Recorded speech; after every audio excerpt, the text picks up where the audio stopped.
प्यारे भक्तों, आज है कार्तिक महीने की प्रथम शुक्रवार का दिन और आज मैं आप सभी को सुनाने जा रही हूँ शुक्रवार व्रत से जुड़ी 5 कथा एक साथ। शुक्रवार के दिन व्रत करने और कथा श्रवण करने से सभी मनोकामनाएं पूरी हो जाती है, इसलिए व्रत के दौरान कथा को पूरा अवश्य सुनिएगा।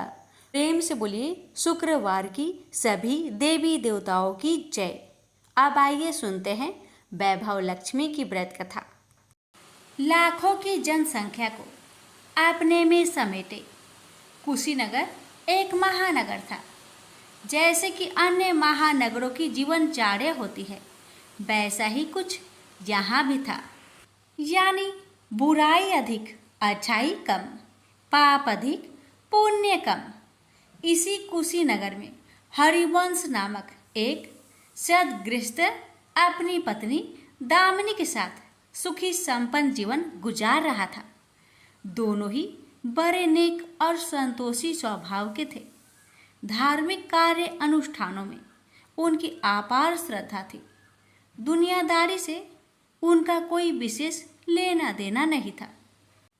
अपने में ही मगन गृहस्थ की गाड़ी खींचे चले जा रहे थे दोनों। किसी ने ठीक ही कहा है, संकट और अतिथि की आने के लिए कोई समय निर्धारित नहीं होता। कुछ ऐसा ही हुआ दामिनी के साथ। जब उसका पति हरिवंश न जाने कैसे बुरे लोगों की संगत में फंस गया और घर गृहस्थी से उनका मन उचट गया। देर रात शराब पीकर घर आना और गाली गलौज तथा मारपीट करना उसका नित्य का नियम सा बन गया था। जुए, राटे, रेस तथा वैश्यगमन जैसे बुरे कर्म भी कुसंगति के बदौलत उसके पल्ले पड़ गए। धन कमाने की तीव्र लालसा ने हरिवंश की बुद्धि हर ली और उसको अच्छे बुरे का भी ज्ञान न रहा। घर में जो कुछ भी था सब उसके दुर्व्यसनों की भेंट चढ़ गया। जो लोग पहले उसका सम्मान करते थे अब उसे देखते ही रास्ता बदलने लगे। भूखमरी की हालत में भिखमंगों के समान उनकी स्थिति हो गई। लेकिन दामिनी बेहद संयमी और आस्थावान तथा संस्कारी स्त्री थी। ईश्वर पर उसे अटल विश्वास था। वह जानती थी कि यह सब कर्मों का फल है। दुख के बाद सुख तो एक दिन आना ही है। अचानक एक दिन दोपहर के समय द्वार पे हुई दस्तक की आवाज सुनकर दामिनी की तंद्रा भंग हुई। अतिथि सत्कार के भय मात्र से उसकी अंतर आत्मा कांप उठी, क्योंकि घर में अन्न का एक दाना भी नहीं था जो अतिथि की सेवा में अर्पित किया जा सकता। फिर भी संस्कारों की ऐसी प्रबलता थी कि उसका मन अतिथि सत्कार को उद्धत हो उठा। उसने उठकर द्वार खोला, देखा सामने एक दिव्य पुरुष खड़ा था। बड़े बड़े घुंघराले श्वेत केश, चेहरे को ढके हुए लहराती दाढ़ी, गेरुए वस्त्रों का आवरण पहने उसके चेहरे से तेज टपक पड़ रहा था। आंखों मानो अमृत सी वर्षा कर रही थी। उस दिव्य पुरुष को देखकर दामिनी को अपार शांति का अनुभव हुआ और वह उसे देखते ही समझ गई कि आगत वास्तव में कोई पहुंचा हुआ सिद्ध महात्मा है। उसके मन में अतिथि के प्रति गहन श्रद्धा के भाव उमड़ पड़े और वह उसे सम्मान सहित घर के भीतर ले गई। दामिनी ने जब उसे फाटे हुए आसन पर बैठाया तो वह मारे लज्जा के जमीन में गिर सी गई। उधर वह संत पुरुष दामिनी की ओर एकटक निहारे जा रहा था। घर में जो कुछ भी बचा खुचा था दामिनी ने अतिथि की सेवा में अर्पित कर दिया, पर उसने इस पर कोई ध्यान नहीं दिया। बस दामिनी को यूं निहारे जा रहा था मानो उसे कुछ याद दिलाने की चेष्टा कर रहा हो। जब काफी देर तक दामिनी कुछ न बोली तो उसने कहा, बेटी मुझे पहचाना नहीं क्या? उसका यह प्रश्न सुनकर दामिनी जैसे सोते से जागी और अत्यंत संकुचाते हुए मधुर स्वर में बोली, महाराज मेरी धृष्टता को क्षमा करें। जो आप जैसे दिव्य पुरुष को मैं पहचान कर भी नहीं पहचान पा रही हूँ। पारिवारिक कष्टों ने तो जैसे मेरी सोचने समझने की शक्ति ही छीन ली है। लेकिन यह निश्चित है कि संकट की इस घड़ी में मुझे आप जैसे साधु पुरुष का ही सहारा है। तभी जैसे दामिनी को कुछ याद हो आया, वह उस साधु के चरणों में गिरकर बोल उठी, अब मैं आपको पहचान गई हूँ महाराज। स्नेहा रूपी अमृत की वर्षा करने वाले अपने शुभ चिंतक को कोई कैसे भूल सकता है भला? वास्तव में वह साधु मंदिर की राह के मध्य में बनी अपनी कुटिया के बाहर बट वृक्ष के नीचे बैठ साधना किया करता था और मंदिर आने जाने वाले सभी श्रद्धालु से प्रणाम करके स्वयं को कृतार्थ अनुभव करते थे। दामिनी भी उन्हीं में से एक थी। जब पिछले काफी दिनों से उसने उसे मंदिर की ओर आते जाते नहीं देखा तो उसकी कुशल क्षेम जानने के लिए पूछताछ करते हुए उसके घर की ओर आ निकला था। दामिनी अभी अपनी सोचों में ही डूबी हुई थी कि साधु महाराज ने मौन भंग किया। क्या कारण है पुत्री, तू आजकल मंदिर आती जाती दिखाई नहीं पड़ती। तुझे जो भी कष्ट है मुझे बता, शायद मैं तेरी कुछ सहायता कर सकूं। व्यक्ति दुखों के बोझ तले दबा हो तो ऐसे में सहानुभूति की दो बोल ही काफ़ी होते हैं। दामिनी भी खुद पर संयम नहीं रख पाई और बिलख कर रोने लगी। तभी वह साधु वात्सल्यपूर्ण स्वर में बोला, मन छोटा करने से समस्या हल नहीं होगी। सुख दुख तो एक गाड़ी की दो पहियों के समान है। इनका आना जाना तो जिंदगी भर लगा ही रहता है। अपना दुख किसी को बता देने से मन हल्का हो जाता है। कुछ देर चुप रहने के बाद दामिनी ने बोलना शुरू किया, महाराज सर्व सुखों से भरपूर था मेरा घर। कण कण में खुशियों का नित्य होता था। पति भी नेक और ईमानदार थे। सदा जीवन उच्च विचार की आधारशिला पर टिकी थी।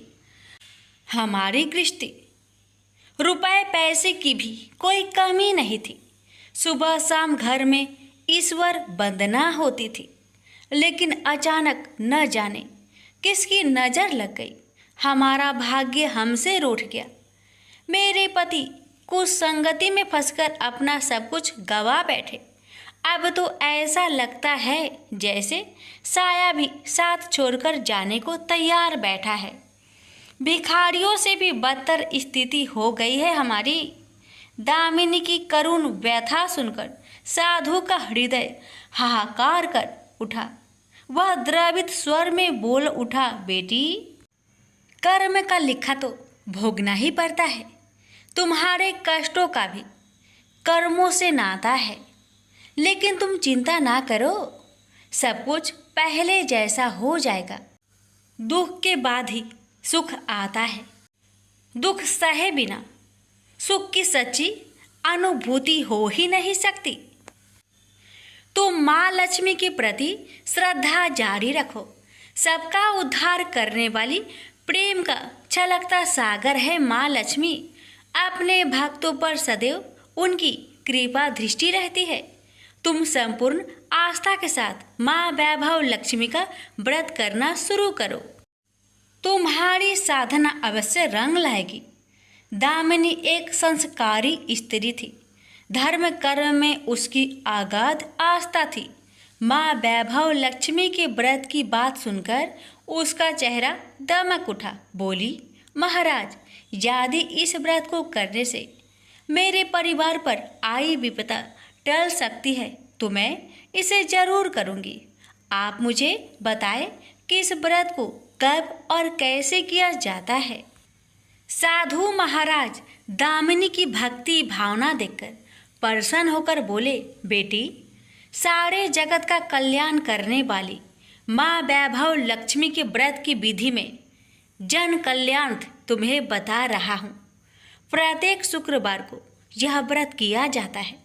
सर्वप्रथम जितने शुक्रवार को यह व्रत करना हो उसका संकल्प लेकर माँ वैभव लक्ष्मी को मन ही मन प्रणाम करें। स्नान आदि से निवृत्त होकर स्वच्छ धवल वस्त्र पहनकर पूरब दिशा की ओर मुख करके आसन पर बैठे। सामने एक चौकी पर चावल की एक ढेरी लगाकर उस पर पानी से भरा कलश स्थापित करें, जो तांबे का होना चाहिए। कलश को कटोरी से ढक दे और उस कटोरी में कोई भी स्वर्ण भूषण रखे। सोना ना हो तो चांदी का आभूषण रखे, वह भी पास ना हो तो रुपए का सिक्का भी काम दे सकता है। शुद्ध घी का दीपक तथा अगरबत्ती जलाए और मन ही मन पूर्ण श्रद्धा के साथ माँ वैभव लक्ष्मी का जाप करते रहे। श्री यंत्र माँ लक्ष्मी का प्रिय यंत्र है, उसे सत सत नमन करें। श्री यंत्र उपलब्ध ना हो तो पुस्तक में दिए उसके स्वरूप से काम चल जाएगा। साथ ही माँ वैभव लक्ष्मी के सभी स्वरूप को नमस्कार करें। इनकी सभी छवियाँ पुस्तक में दी गई होगी। कटोरी में रखे गहने या रुपए पर हल्दी, कुमकुम तथा अक्षत अर्पित करें। कोई भी मिष्टान प्रसाद के रूप में रखे संभव ना हो पाए तो गुड़ या शक्कर से भी काम चल सकता है। फिर श्रद्धापूर्वक माँ की आरती करके 14 बार प्रेम सहित बोले, जय माँ वैभव लक्ष्मी। माँ वैभव लक्ष्मी मेरी मनोकामना पूरी करे, ऐसा संकल्प लेकर सच्चे मन से माँ से विनती करे। प्रसाद बांटे और स्वयं भी ग्रहण करे। दिन में एक बार स्वास्तिक भोजन करे। यदि संभव हो तो उपवास रखे। पूजा में रखा गहना या रुपए लाल कपड़े में लपेटकर सुरक्षित रख ले। यह आगे आने वाले शुक्रवार को पूजा में काम आएगा। कलश में भरा जल तुलसी के पौधे को समर्पित कर दे तथा अक्षत पंछियों को आहार स्वरूप डाले। ऐसी शास्त्रोक्त विधि से व्रत करने वाले को शीघ्र फल मिलता है। साधु महाराज के मुख रविंद से यह वृत्तांत सुन दामिनी पुलकित हो उठी। उनके चरण स्पर्श कर उत्साहित स्वर में बोली, अब लगे हाथ उद्यापन की विधि भी बता दे महाराज। इसके बिना तो व्रत अधूरा ही रह जाएगा। अवश्य बेटी, कहकर साधु महाराज उद्यापन की विधि बताने लगे। चाहे जितने भी शुक्रवार प्राय 11 या 21 व्रत करने का संकल्प लिया हो, लेकिन मन में माँ वैभव लक्ष्मी के प्रति श्रद्धा तथा आस्था बारंबार बनी रहनी चाहिए। जिस दिन अंतिम शुक्रवार का व्रत हो उस दिन शास्त्रोक्त विधि से उद्यापन किया जाता है। अन्य शुक्रवारों की भांति ही इस दिन भी पूजन करें। हाँ, प्रसाद के रूप में खीर अवश्य रखें। पूजा के बाद नारियल फोड़कर 7 कुंवारी कन्याओं को चरण धोकर कुमकुम का तिलक लगाकर पूजन करें। उन्हें सामर्थ्य अनुसार दक्षिणा दें और माँ वैभव लक्ष्मी व्रत की पुस्तकें उपहार स्वरूप भेंट में दें। फिर प्रसाद के रूप में खीर वितरित करें। अब माँ वैभव लक्ष्मी के सभी स्वरूप को मन ही मन नमन करते हुए कहे, हे माँ, यदि मैंने शुद्ध तथा निर्मल हृदय से आपकी स्तुति करते हुए वैभव लक्ष्मी व्रत विधि विधान अनुसार पूर्ण किया हो तो मेरी मनोकामना अवश्य पूरी करना। संतानहीनों को संतान देने वाली, दुखियों का दुख हरने वाली, अखंड सौभाग्य का वरदान देने वाली, कुंवारी कन्याओं को मन चाहा वर देने वाली माँ वैभव लक्ष्मी, आपकी महिमा अपरंपार है। अपने हर भक्त की विपत्तियां हरकर उन्हें सुख समृद्धि प्रदान करना। साधु महाराज से वैभव लक्ष्मी व्रत का शास्त्रोक्त ज्ञान प्राप्त करके दामिनी भाव विभोर हो उठी। उसे अपने भीतर एक अनोखे तथा असीमित आत्मबल का संचार होता महसूस हुआ। उसने भी माँ वैभव लक्ष्मी के 21 व्रत आते शुक्रवार से शुरू करने का संकल्प लेकर साधु महाराज को आदर सहित विदा किया और मन ही मन माँ वैभव लक्ष्मी का स्तुति गान करने लगी। 2 दिन बाद ही शुक्रवार आ गया। उससे पहली रात दुखों की मारी दामिनी ठीक से सो भी न सकी। माँ वैभव लक्ष्मी के व्रत करने से उसकी समस्याओं का अंत हो जाएगा, यह सोचकर वह मुंह अंधेरी उठ बैठी और स्नान आदि कर स्वच्छ वस्त्र धारण किए। आसन पर पूर्व दिशा की ओर मुंह करके दामिनी ने अपने सम्मुख रखी चौकी पर चावल की छोटी सी ढेरी बनाकर उस पर तांबे का कलश रखा। लेकिन जब स्वर्ण भूषण रखने की बात आई तो धर्म संकट में पड़ गई। सारे गहने पति ने दुर्योधनों की भेंट चढ़ चुके थे। विवाहित स्त्री थी तो मंगलसूत्र भी उतार कर नहीं रख सकती थी और कोई गहना था नहीं। तभी उसे उन नन्ही पायलों का स्मरण हो आया जो उसने अपनी आने वाली संतान के लिए बनवाकर रख छोड़ी थी और पति की निगाहों से उन्हें बचाकर रखा था। उसने झटपट वह पायलें निकाली और गंगा जल से धोकर उन्हें शुद्ध करके कलश पर रखी कटोरी में डाल दिया। डिब्बे की तली में से बची खुची शक्कर निकालकर उसे प्रसाद के रूप में रखा और विधि अनुसार व्रत किया। सर्वप्रथम उसने अपने पति को प्रसाद दिया। आने वाला पूरा सप्ताह बड़े ही हंसी खुशी से बीता। बात बात पर झल्ला उठने वाला उसका पति अपेक्षाकृत शांत तथा संयत रहा। कोई मारपीट तथा कलेश घर में नहीं हुआ। इसे दामिनी ने माँ वैभव लक्ष्मी का चमत्कार समझा और मन ही मन उन्हें प्रणाम किया। माँ वैभव लक्ष्मी के प्रति उसकी आस्था और भी बलवती हो गई। इसी प्रकार शास्त्रोक्त विधि से दामिनी ने 20 शुक्रवार के व्रत पूरे कर लिए।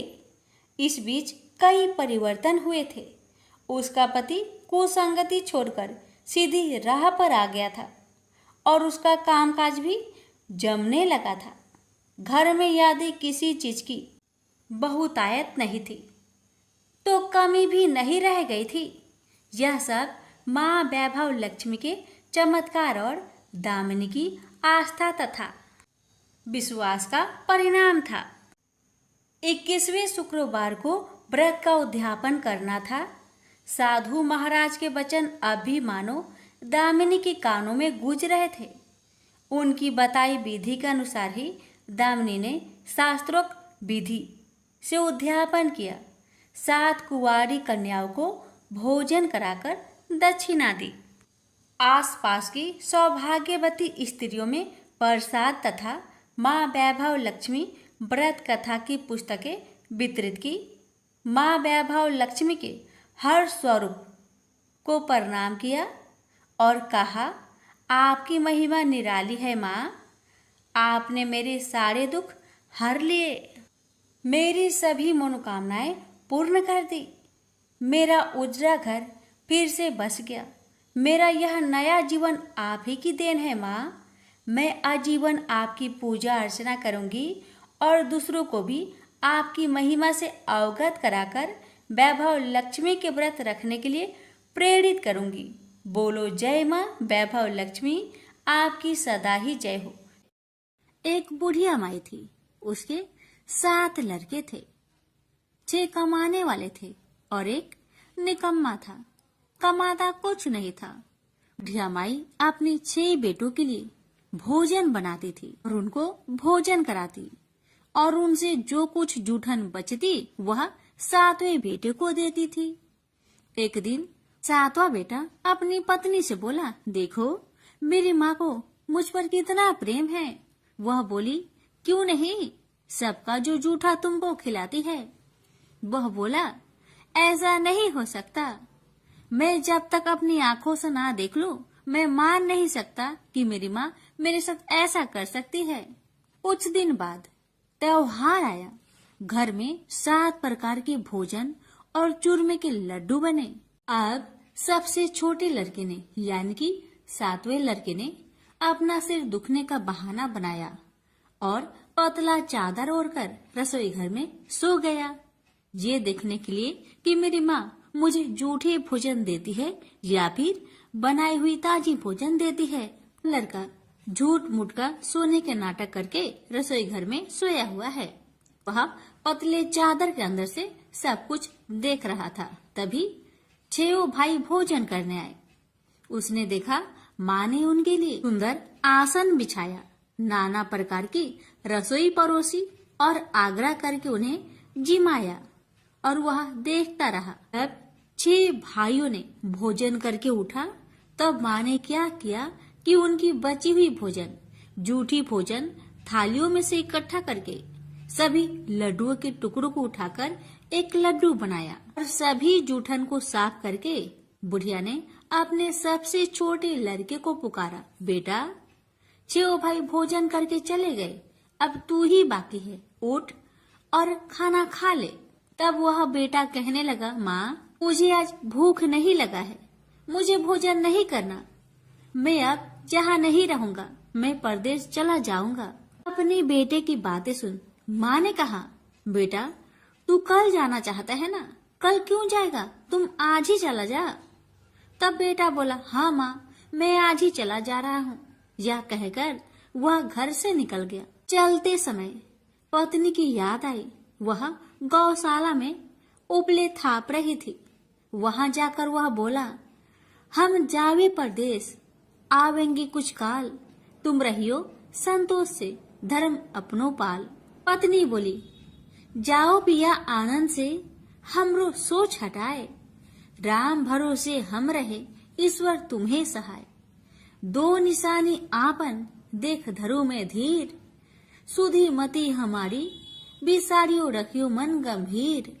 पति बोला, मेरे पास तो कुछ नहीं, यह अंगूठी है, सुले और अपनी कुछ निशानी मुझे भी दे। पत्नी बोली, मेरे पास क्या है, यह गोबर से भरा हाथ। यह कहकर पति के पीठ पर गोबर के हाथ की थाप मार दी। अब पति चल दिया। चलते चलते दूर देश पहुंचा। वहां एक साहूकार की दुकान थी। वहां जाकर कहने लगा, भाई मुझे नौकरी पर रख लो। साहूकार को जरूरत थी तो वह बोला, रह जाओ। लड़के ने पूछा, तनख्वाह क्या दोगे? तो साहूकार ने कहा, तुम्हारा काम देखकर तब हम दाम देंगे। साहूकार की नौकरी मिली।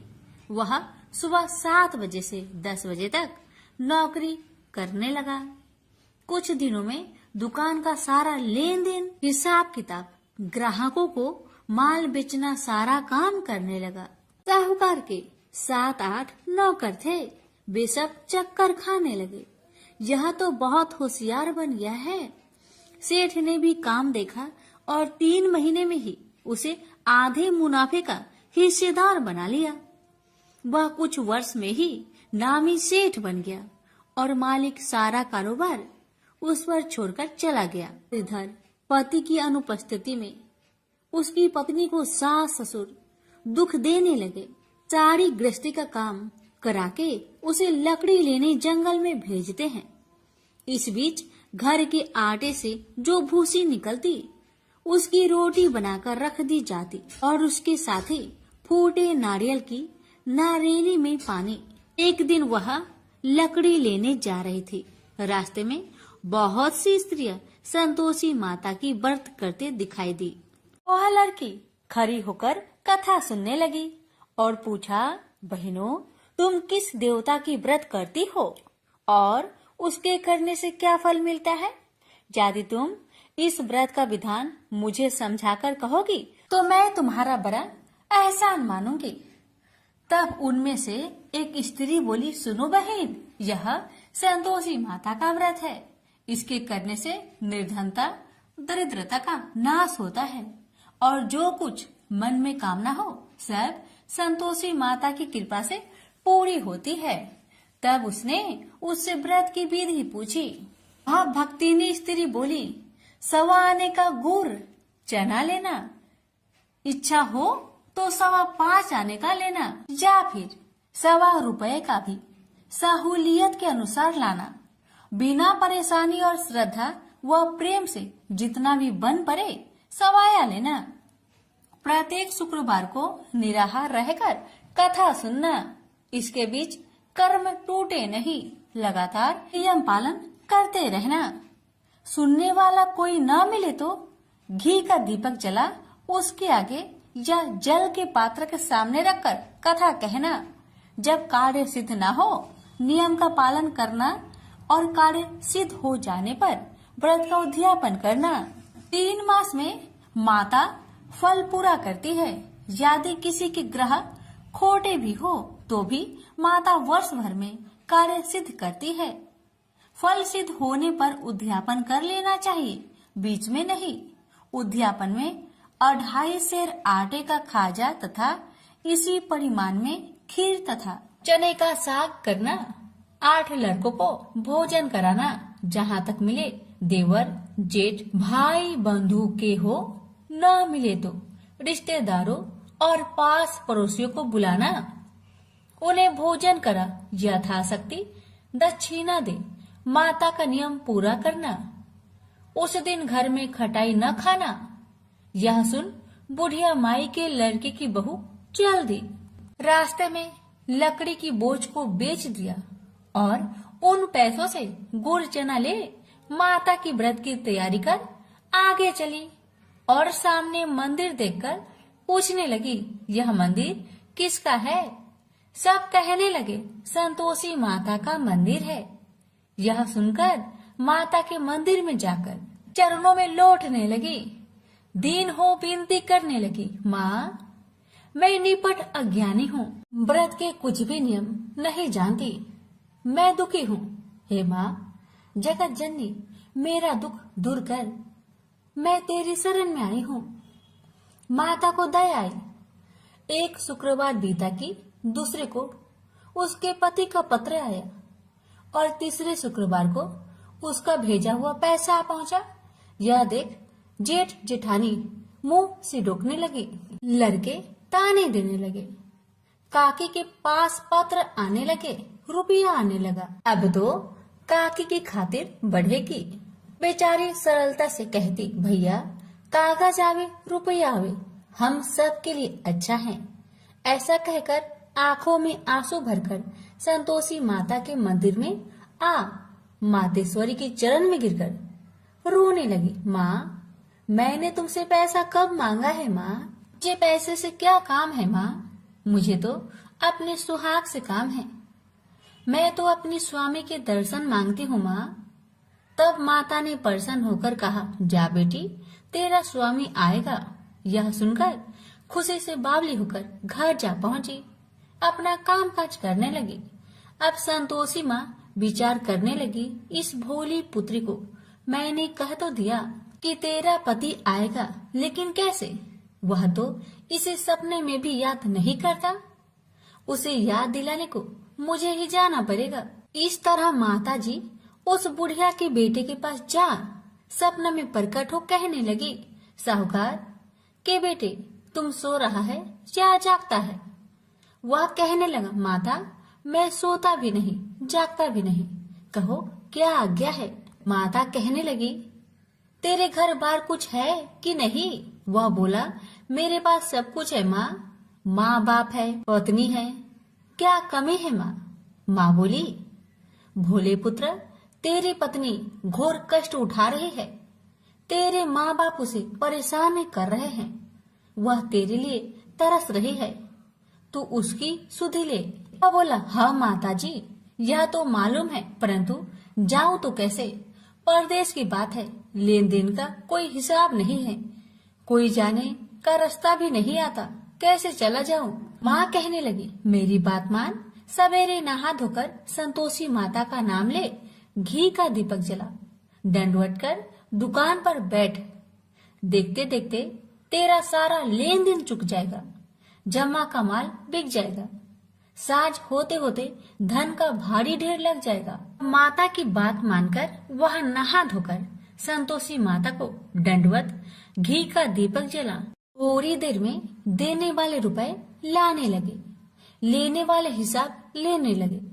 कोठे में भरे सामान की खरीदारी नगद दाम में दे सौदा करने लगे। शाम तक धन का भारी ढेर लग गया। मन में माता का नाम ले चमत्कार देख प्रसन्न होकर घर ले जाने के वास्ते गहना कपड़ा सामान खरीदने लगा। यह काम से निपट तुरंत घर को रवाना हुआ। उधर उसकी पत्नी जंगल में लकड़ी लेने जाती है। लौटते वक्त माता जी के मंदिर में विश्राम करती है। वह तो उसके प्रतिदिन रुकने का जो स्थान ठहरा। धूल उड़ती देख वह माता से पूछती है, हे माता, यह धूल कैसे उड़ रही है? माता कहती है, हे पुत्री, तेरा पति आ रहा है। अब तू ऐसा कर, लकड़ियों के 3 बोझ बना ले, एक नदी के किनारे रख और दूसरा मेरे मंदिर पर, वह तीसरा अपने सिर पर। तेरे पति को लकड़ियों का गट्टर देख मोह पैदा होगा। वह यहाँ रुकेगा, नाश्ता पानी खाकर माँ से मिलने जाएगा। तब तू लकड़ियों का बोझ उठाकर जाना और चौक में गट्टर डालकर जोर से आवाज देकर कहना, लो सासू जी, लकड़ियों का गट्टर लो, भूसी की रोटी दो, नारियल की खोपरे में पानी दो। आज मेहमान कौन आया है? माता जी बहुत अच्छा कहकर वह प्रसन्न मन से लकड़ियों के 3 गट्टर बनाई, एक नदी के किनारे पर और एक माता जी के मंदिर पर रखा। इतने में मुसाफिर आ पहुंचा। सूखी लकड़ी देख उसकी इच्छा उत्पन्न हुई कि हम यहीं पर विश्राम करें और भोजन बनाकर खा पी कर गाँव जाए। इसी तरह रुककर भोजन बना, विश्राम करके गांव को गया। सबसे प्रेम से मिला। उसी समय सिर पर लकड़ी का गट्टर लिए वह उतावली सी आती है।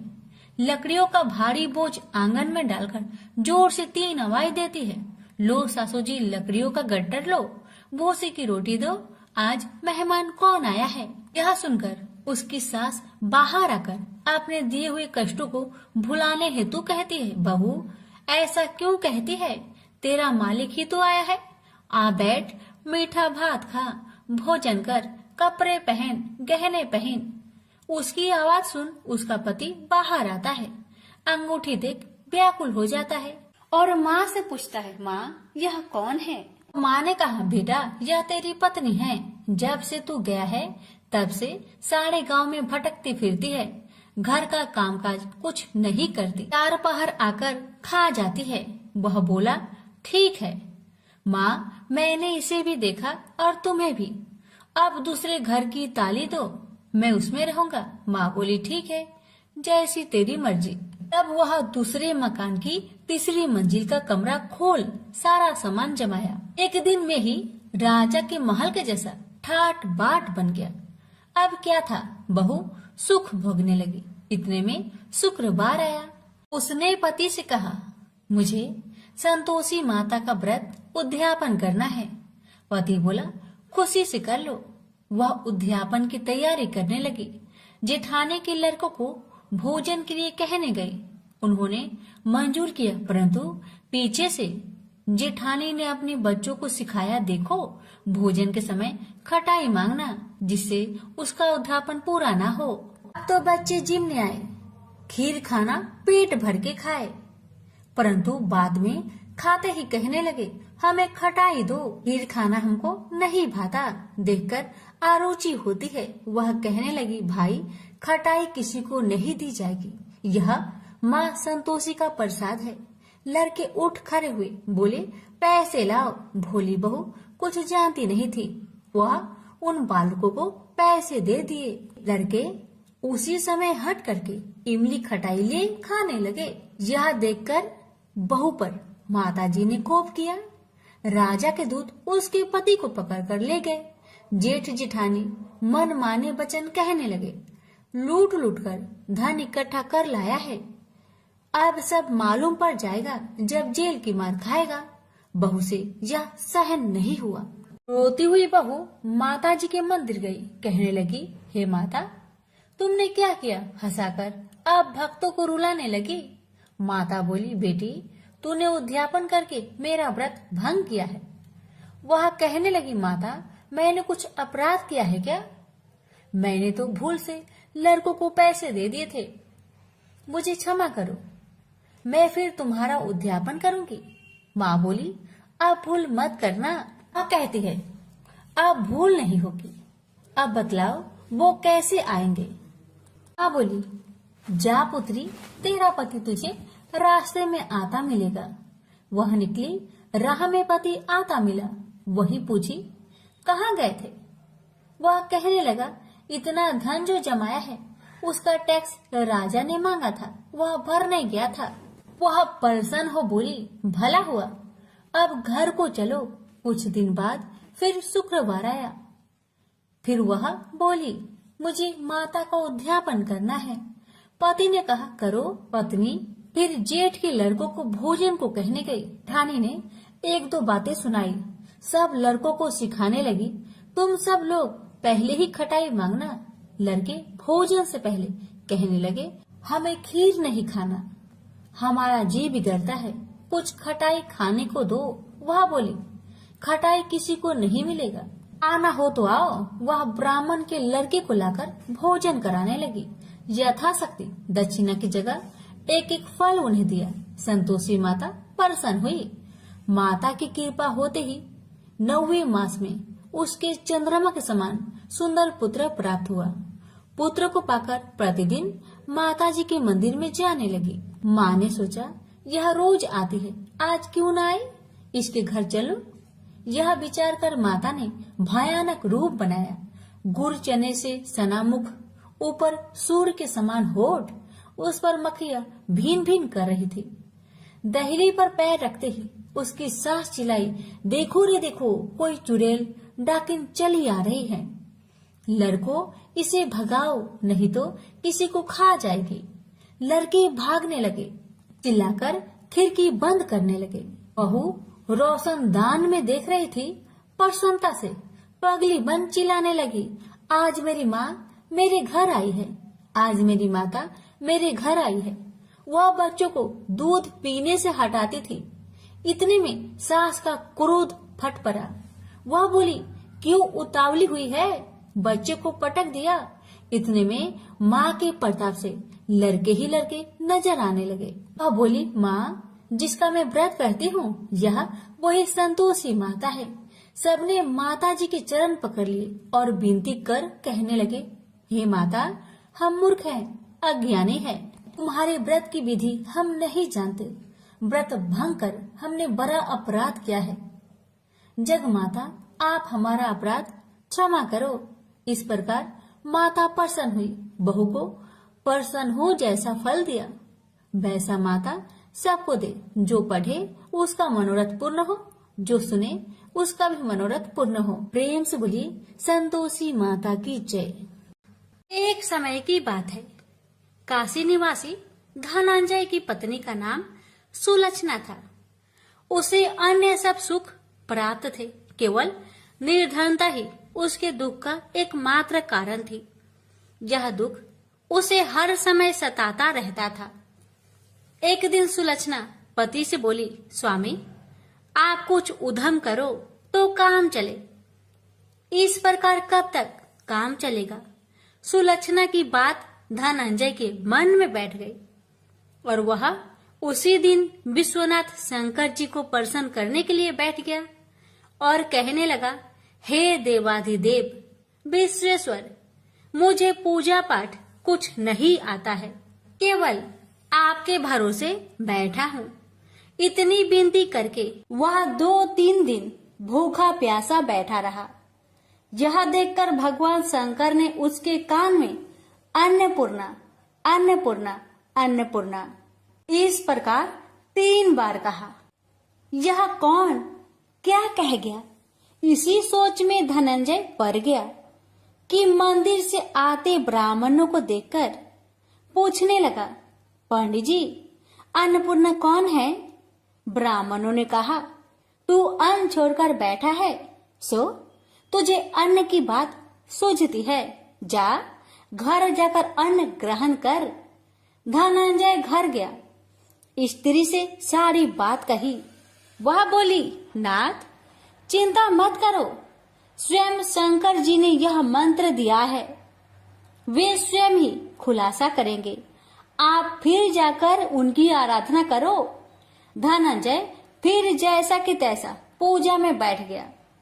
रात्रि में शंकर जी ने आज्ञा दी और कहा, तू पूर्व दिशा में चला जा, वहां अन्नपूर्णा का नाम जपता जाता और रास्ते में फल खाता, झरनों का पानी पीता जाता। इस प्रकार कितने ही दिनों तक चलता गया। वहां उसे चांदी सी चमकती वन की शोभा देखने में आई। सुंदर सरोवर देखने में या उनके किनारे कितनी ही अप्सराएं झुंड बनाए बैठी थी। एक कथा सुनाती और सब मिलकर माँ अन्नपूर्णा इस प्रकार बार बार कहती थी। जहाँ अगहन मास की उजेली रात्रि थी और आज से ही व्रत का प्रारंभ था। जिस शब्द की खोज करने वह निकला था, वह उसे वहां सुनने को मिला। धनंजय ने उसके पास जाकर पूछा, हे देवियों, आप यहाँ क्या करती हो? उन सब ने कहा, हम माँ अन्नपूर्णा का व्रत करती हैं। धनंजय ने पूछा, व्रत पूजा करने से क्या होता है? यह किसी ने किया भी है? इसे कब किया जाए? कैसा व्रत है और कैसी विधि है? मुझसे भी विस्तार से बताओ।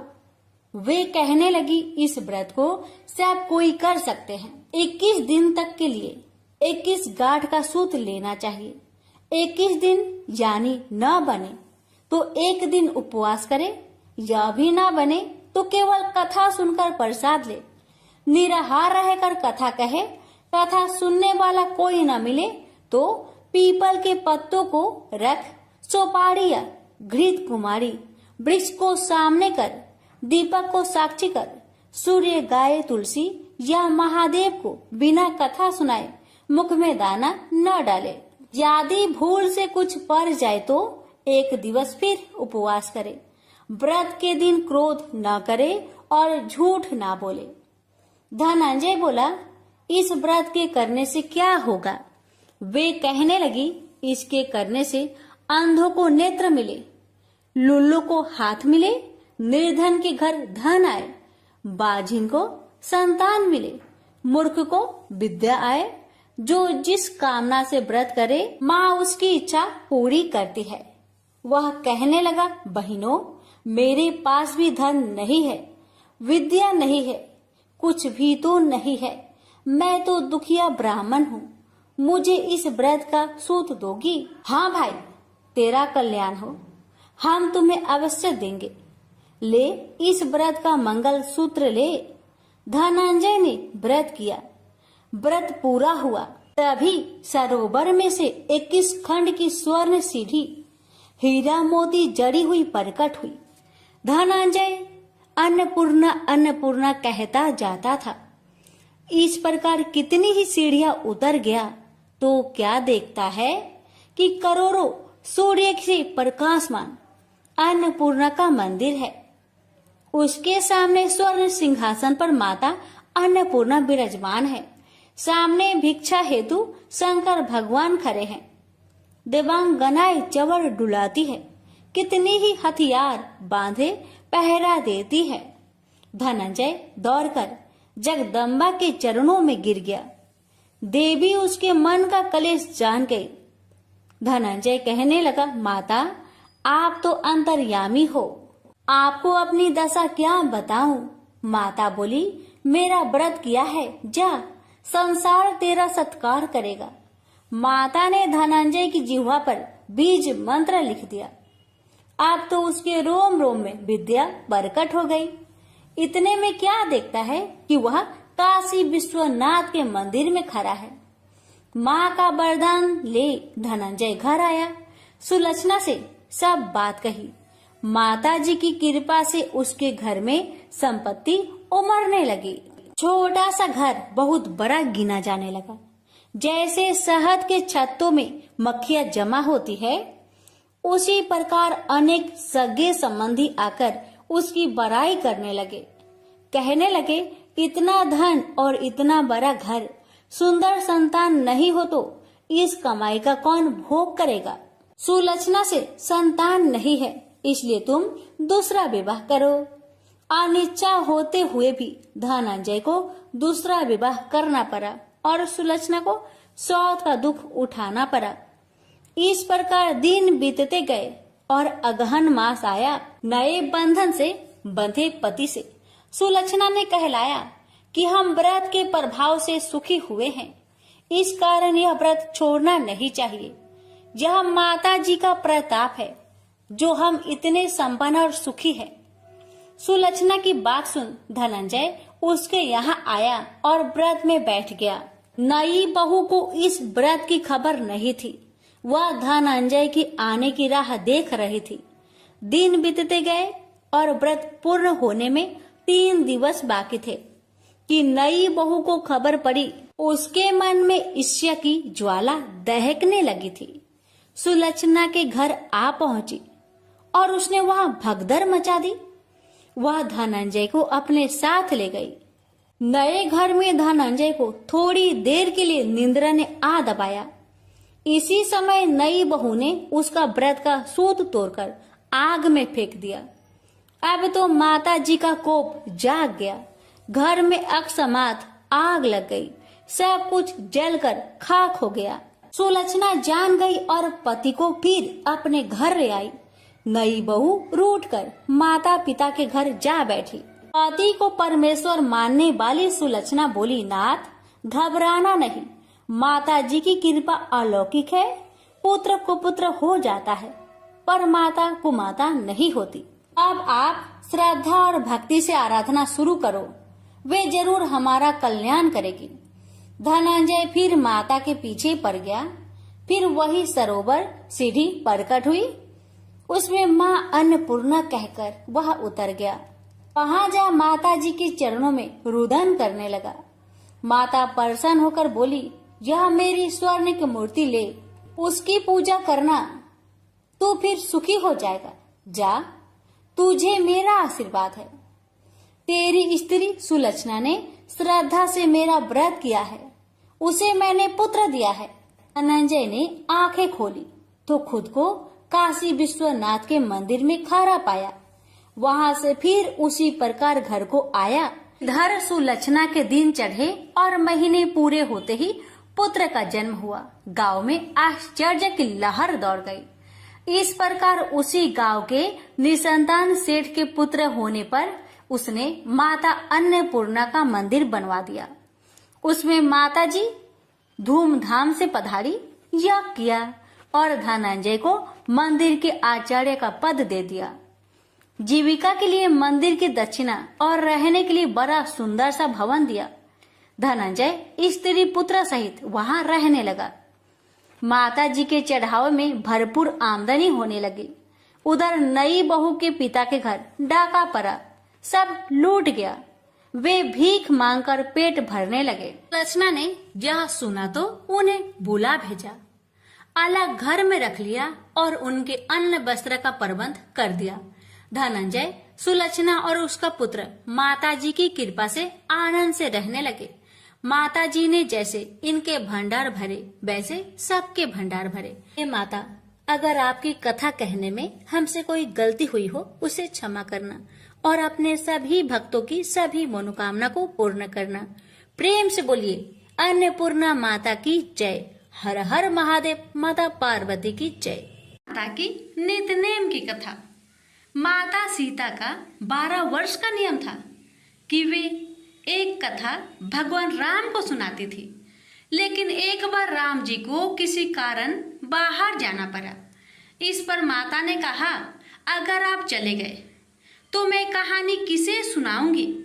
भगवान ने कहा कि आप कुएं के पाल पर जाकर बैठ जाना और वहां जो औरतें पानी भरने आएगी उन्हें अपनी कहानी सुना देना।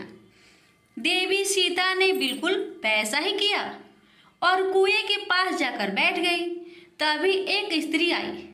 उसने रेशम की साड़ी पहन रखी थी और सोने का घड़ा ले रखा था। सीता माता उसे देखकर कहती है कि बहन, मेरा 12 वर्ष का नित्य नियम सुन लो। लेकिन उस स्त्री ने उनका नियम सुनने को मना कर दिया और बिना सुने वहां से चली गई। थोड़ी देर बाद उसकी रेशम जरी की साड़ी फट गई। सोने का घड़ा मिट्टी के घड़े में बदल गया। ये देख उसकी सास उस पर गुस्सा किया और कहा कि किसका दोष अपने सिर लेकर आई है। सास की बात सुनकर बहू ने सारी बात अपनी सास को सुना दी। अगले दिन ही वही साड़ी और घड़ा लेकर सास कुएं पर गई। माता सीता वहीं पर थी और औरत को देखकर देवी ने कहा कि आप मेरी कहानी सुन लीजिए। सास ने कहा, एक बार नहीं 4 बार सुन लूंगी। माता सीता ने अपना नियम सुनाना शुरू किया। राम आए लक्ष्मण आए, देश के पुजारी आए, नित्य नेम का नेम लाए। आओ राम बैठो राम, तपी रसोई जियो राम। माखन मिश्री खाओ राम, दूध बतासा पियो राम। सूत के पलका मोठो राम, साल दुसाला पोठो राम। साल दुसाला ओढ़ो राम, जब बोलू जब राम ही राम। राम सवारे सबके काम, खाली घर भंडार भरेंगे। सबका बेड़ा पार करेंगे, श्री राम जय जय राम। तब सास ने कहा कि बहन, आपकी कहानी तो बहुत अच्छी है। ऐसा कहकर वे अपने घर की ओर चली गई। थोड़ी समय बाद उसकी साड़ी रेशम जरी की बन गई और घड़ा सोने का बन गया। बहू के पूछने पर सास ने कहा कि बहू, तू दोष लगा के आई थी और मैं अब दोष उतारकर आ रही हूँ। सास ने कहा, वे कोई साधारण स्त्री नहीं है, बल्कि सीता माता थी। वे पुराने से नया कर देती है, खाली घर में भंडार भर देती है।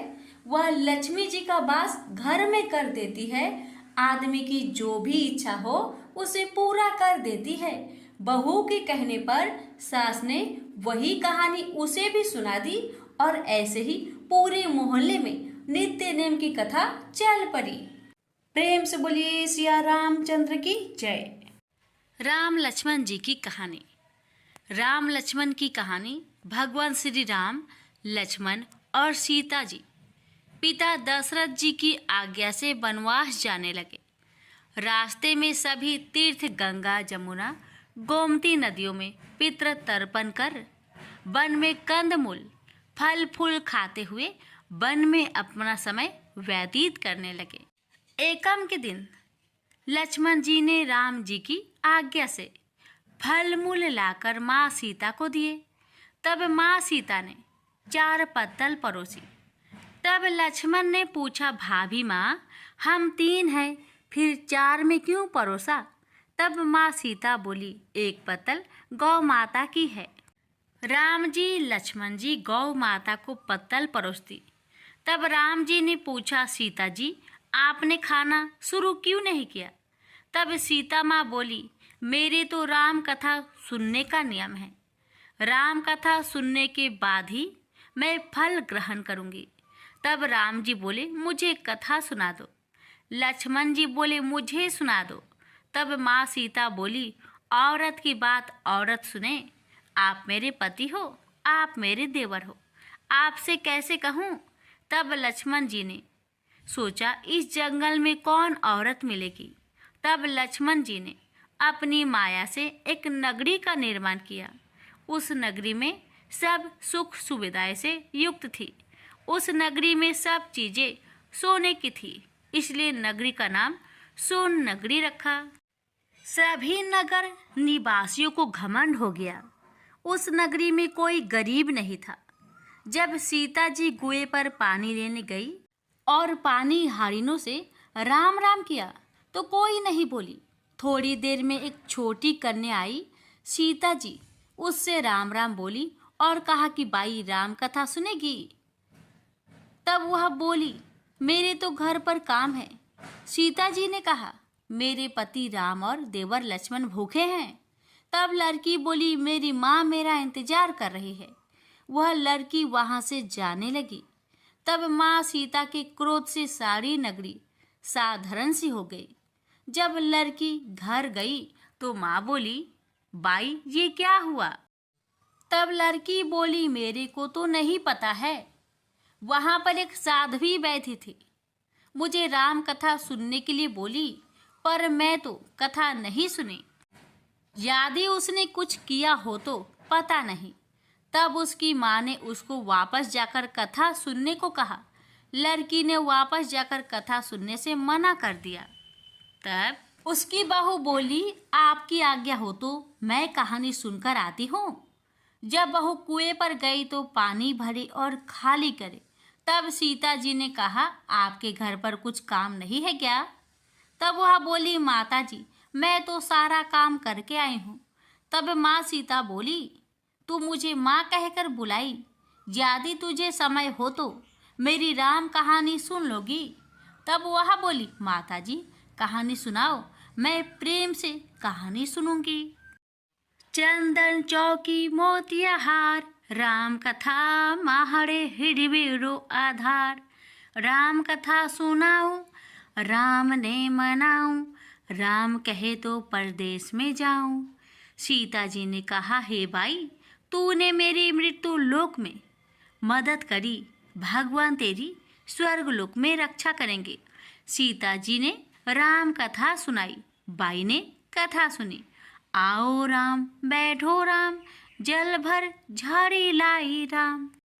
केलारी दातून लाई राम, ठंडा जल भर लाई राम। संपाडो पधरावो राम, जकलैया टोपी ललाई राम। करा किलंगी लाई राम, स्वर्ण सिंहासन लाई राम। तापर आप बिराजो राम, झालड़ टिकारा लाई राम। शंख ध्वनि गरनाऊ राम, हिडिबे हीरा शोभे राम। निरखता मन मोहे राम, चरण शरण में आई राम। शरण आपरी ले लइयो राम, माखन मिश्री लाई राम। माखन मिश्री आरोगो राम, दूध भर कटोरी लाई राम। मेवा चिरंजी परोसू राम, खाती मीठी चाखा राम। चरखो फरखो आरोगो राम, रूच रूच भोग लगाऊं राम। जो भावे सो ले ल्यो राम, जल भर झाड़ी लाई राम।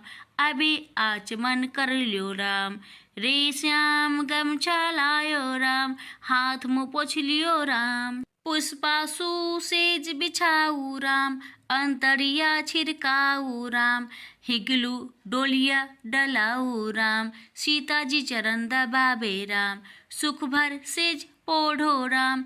हजार पंखा ढोलू राम, थामे राम महा में राम। रोम रोम में राम ही राम, घट घट माया विराजो राम। मुख में तुलसी बोलो राम, खाली मिजाज काई काम।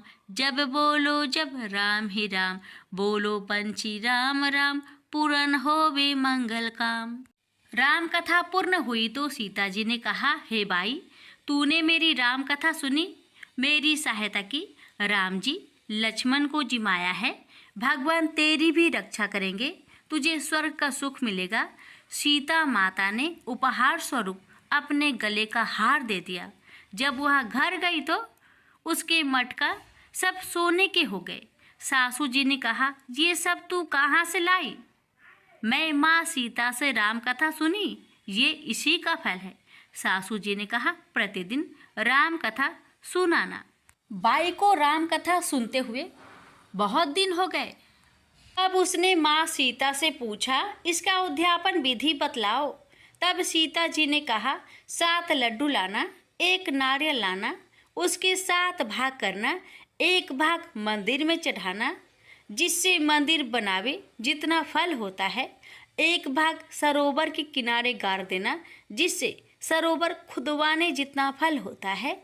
1 भाग भागवत गीता पर चढ़ाना, जिससे भागवत गीता पाठ करवाने जितना फल होगा। 1 भाग तुलसी पर चढ़ाना, जिससे तुलसी विवाह जितना फल होगा, 1 भाग कवाड़ी कन्या को देवे, जिससे कन्या विवाह जितना फल होगा, 1 भाग सूरज भगवान को चढ़ाना, जिससे 33 करोड़ देवी देवता को भोग लगाने जितना फल होगा। अब उसने विधि पूर्वक उद्यापन कर दिया। माता सीता के पास आई। माता, मैंने तो विधि पूर्वक उद्यापन कर दिया, अब 7 दिन बाद वैकुंठ से विमान आएगा। गांव के सारे लोग एकत्र हो गए और पूछने लगे कि बाई, तूने ऐसा कौन सा धर्म पुण्य किया? गीता, भगवत गीता के पाठ किए, हमें भी बताओ। तब बाई ने कहा, मैंने तो माता सीता से प्रतिदिन राम कथा सुनी और नियम से उद्यापन किया। तब समस्त ग्रामीण राम कथा सुनने की जिद करने लगे। तब बाई राम कथा कहने लगी और सब नर नारी सुनने लगे। राम कथा संपूर्ण होते ही समस्त नगरी सोने की हो गई। बाई ने कहा, जो कोई राम कथा सुनेगा उसको मेरे समान ही फल मिलेगा। सब राम लक्ष्मण की जय जयकार करने लगे और विमान स्वर्ग में चला गया। 7 स्वर्ग के दरवाजे खुल गए। पहले द्वार पर नाग देवता, समस्त देवी देवता पुष्प वर्षा करने लगे।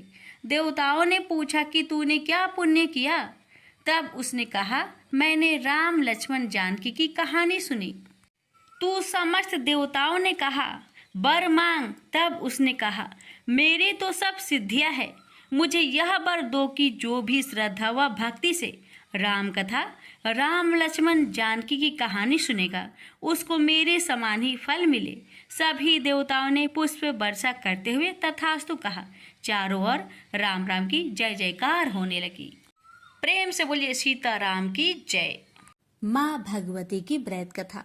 देवी सची परम पिता परमात्मा की आदि शक्ति की एक कला मानी जाती है, एक रूप मानी जाती है।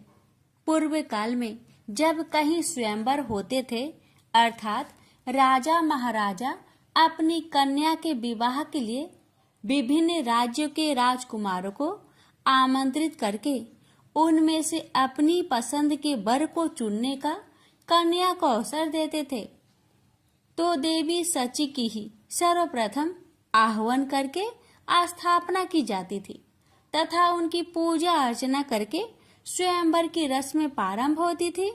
ऐसा माना जाता था कि देवी सची की आराधना करने से स्वयंवर में किसी प्रकार विघ्न नहीं पड़ता। इस प्रकार सची स्वर्ग के भोगों के बीच जल में कमल के समान निर्लिप्त रह रही थी कि अचानक स्वर्ग को भी दुखों ने आ घेरा। देवराज से एक भयानक भूल हो गई। यद्यपि उनका कार्य ही पृथ्वी पर सुख और शांति रखने के लिए असुरों और दानवों का नाश करना था, लेकिन उन्होंने एक बार बिना विचार किए भगवान के भक्त पितासुर का वध कर डाला। चारों ओर उनकी बुराई होने लगी। जिसने भी सुना इंद्र की निंदा की। चारों ओर से इंद्र पर जब घृणा और निंदा की बौछार पड़ने लगी तो वह देवलोक छोड़कर भाग गए और मान सरोवर में जाकर एक कमल नाल में छिपकर बैठ गए। देवताओं ने इंद्र को बहुत खोजा, लेकिन जब इंद्र कहीं नहीं मिले तो उन्होंने ऋषि मुनियों से सलाह करके नहुस को इंद्र आसन पर बैठा दिया। इंद्र का पद पाकर नहुस में अहंकार जाग उठा। उसने एक दिन राजसभा में कहा, गुरुदेव, आज मैं इंद्र के सिंहासन पर बैठा हूँ। सारे देवलोक पर मेरा अधिकार है। एरावत हाथी, उच्च श्रवा घोड़ा, कामधेनु गाय और परिजात मेरे अधिकार में है। इस पर इंद्र के वे सभी चीजें मेरे अधिकार में हैं, जो अभी तक इंद्र के अधिकार में थी। फिर इंद्र की पत्नी सची अभी तक मेरे भवन में क्यों नहीं आई? इंद्र होने के नाते वह मेरी पत्नी है। उससे कहिए कि वह आज रात मेरे रंग भवन में आ जाए और फिर वहीं रहे। नहुस का संदेश लेकर गुरु बृहस्पति जब इंद्र की पत्नी सची के पास पहुंचे तो सची परेशान हो उठी। वह बोली, गुरुदेव, मैं पतिव्रता स्त्री हूँ। अपने पति के अतिरिक्त मैंने आज तक किसी परम पुरुष की ओर आंख उठाकर भी नहीं देखा। मैं नहुस की इस आज्ञा का पालन कैसे कर सकती हूँ? बृहस्पति बोले, इंद्राणी, इस संकट से यदि तुम्हें कोई उबार सकता है तो वह केवल माँ भगवती दुर्गा ही है। तुम उन्हीं की आराधना करो, वही तुम्हारी सहायता करेगी। सची बोली, ठीक है गुरुदेव, जाकर नहुस से कह दीजिए कि मैं आजकल देवी की आराधना कर रही हूँ। जब मेरी आराधना समाप्त हो जाएगी मैं स्वयं नहुस को अपने भवन में बुला लूंगी। बृहस्पति सची का संदेश लेकर नहुस के पास चले गए तो सची ने देवी की आराधना करनी आरंभ कर दी। उनकी आराधना से प्रसन्न होकर देवी ने प्रकट होकर कहा, मैं तुम्हारी हालत को अच्छी तरह जानती हूँ सची, बोलो मैं तुम्हारी क्या सहायता करूँ?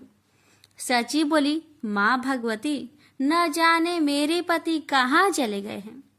सारे देवता उन्हें खोज खोज कर थक गए हैं।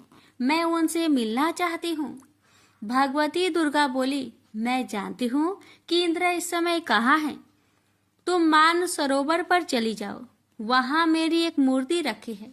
उस मूर्ति को लोग विश्वकामा देवी के नाम से पुकारते हैं।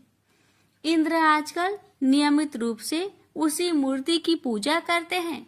वह तुम्हें वही मिल जाएंगे। सची बोली, जग जननी, नहुस को इंद्र का पद पाकर इतना अहंकार हो गया है कि वह देवलोक की प्रत्येक वस्तु की तरह मुझ पर भी अपना अधिकार समझने लगा है। उसने कहा है कि मैं उसके भवन में जाकर उसकी पत्नी के रूप में रहूं। भगवती दुर्गा बोली, नहुस से बचने का उपाय तुम्हें बता देती हूँ। तुम कल नहुस के पास संदेश भेज देना कि किसी ऐसी सवारी से मेरे भवन में पधारे, इसे ऋषि ढोकर लाए। देवी की कृपा से उसी दिन मान सरोवर पर सची की इंद्र के साथ भेंट हो गई और दूसरे दिन उन्होंने एक दासी से कहकर वह संदेश नहुस के पास भिजवा दिया जो देवी ने बताया था। दासी वह संदेश लेकर नहुस की राजसभा में पहुंची और बोली, महाराज, नहुस की जय हो। मैं देवराज इंद्र की पत्नी सची की दासी हूँ। उन्होंने मेरे द्वारा आपके लिए एक संदेश भेजा है। उन्होंने कहा है कि आज रात अपने भवन में वो आपका स्वागत करना चाहती है। नहुस बोला, ओ, यह तो बड़ी प्रसन्नता की बात है। हम रात को सची के भवन में पहुंच जाएंगे। दासी बोली, अवश्य पधारिए महाराज, लेकिन आप देवी के भवन में किसी ऐसी दिव्य सवारी में बैठकर जाए जिसे ऋषि ढो रहे हों। दासी के जाने के बाद नहुस ने सभी ऋषि मुनियों को बुलाकर कहा, आप सब लोग मेरी बात ध्यान से सुनिए। मैं आजकल इंद्र लोक ही क्या, समूचे विश्व का स्वामी हूँ। जिस तरह इंद्र का राज्य और समस्त चल अचल संपत्ति का स्वामी मैं हूँ, उसी तरह पहले इंद्र की पत्नी सची ने भी मुझे अपना पति स्वीकार कर लिया है। ऋषि बोले, यह आप क्या कह रहे हैं महाराज? विश्वास नहीं होता। सची जैसी साध्वी स्त्री ऐसा कैसे कर सकती है? नहुस बोला, आपको विश्वास करना ही पड़ेगा, क्योंकि अभी अभी एक दासी ने मुझे आकर बताया है कि पिछले इंद्र की पत्नी सची ने मुझे पति के रूप में स्वीकार कर लिया है। ऋषि बोले, यह आप क्या कह रहे हैं महाराज? विश्वास नहीं होता। सची जैसी साध्वी स्त्री ऐसा कैसे कर सकती है? नहुस बोला, आपको विश्वास करना ही पड़ेगा, क्योंकि अभी अभी एक दासी ने मुझे आकर बताया कि पिछले इंद्र की पत्नी सची ने मुझे पति के रूप में स्वीकार कर लिया है और कहा है कि मैं ऐसी दिव्य सवारी में सवार होकर सची के भवन में पहुंचूं जिसे ऋषि ढो रहे हों। ऋषि बोले, ऐसी भला कौन सी सवारी है जिसे ऋषि ढोते हैं? हमने तो आज तक ऐसी सवारी नहीं देखी। नहुस बोला, ऐसी सवारी पालकी होती है। आप लोग उसे कहारों के स्थान पर अपने कंधों पर ढोकर ले चलेंगे। मैं इंद्र हूँ, आपको मेरी इस छोटी सी आज्ञा का पालन हर हालत में करना होगा। नहुस की इस आज्ञा को सुनकर ऋषियों को बहुत बुरा लगा। जी चाहा कि नहुस को श्राप दे दे, लेकिन अचानक उनके मन में माँ भगवती ने एक नई भावना जगा दी। उन सभी ने सोचा कि नहुस के सर्वनाश के दिन निकट आ गए हैं, इसलिए उन्हें शांत रहना चाहिए। नहुस ने बड़ी बेचैनी से शाम की प्रतीक्षा की। शाम होते ही उसने ऋषि मुनियों को बुला लिया और एक खुली हुई पालकी में जा बैठा। ऋषियों ने पालकी के दोनों ओर निकले डंडे उसके कंधों पर रख लिए और सची के भवन की ओर चल दिए। ऋषियों ने कभी कंधों पर बोझ ढोया न था, अतः पालकी के डंडों और बोझ के कारण 4 कदम चलते ही उनके कंधे में दर्द होने लगा था, इसलिए उन्हें कदम बढ़ाने में तकलीफ होने लगी। नहुस तो उतावला हो रहा था। उसने पालकी को शीघ्रता के साथ ले जाने के लिए कहा। बेचारे वृद्ध ऋषि जैसे तैसे पालकी को और तेज ले जाने लगे, परंतु नहुस को अभी संतोष नहीं हुआ। ने कोरों से ऋषियों को पीटना प्रारंभ किया। अगस्त्य ऋषि को इससे अत्यंत क्रोध उत्पन्न हुआ और उन्होंने नहुस को भला बुरा कहते हुए श्राप दे दिया। दुष्ट, तू अजगर बनकर पृथ्वी पर गिर जा और लंबे समय तक अपने दुष्कर्मों का फल भोग। और ऐसा ही हुआ। नहुस अपने पापों के प्रतिफल के रूप में अजगर की योनि में पृथ्वी पर सैकड़ों वर्ष तक पड़ा रहा। भगवती दुर्गा की कृपा से देवराज इंद्र पुनः प्रकट हो गए और देवी सची के साथ स्वर्ग के सिंहासन पर बैठकर आनंद पूर्वक रहने लगे। प्रेम से बोलिए भगवती माता की जय।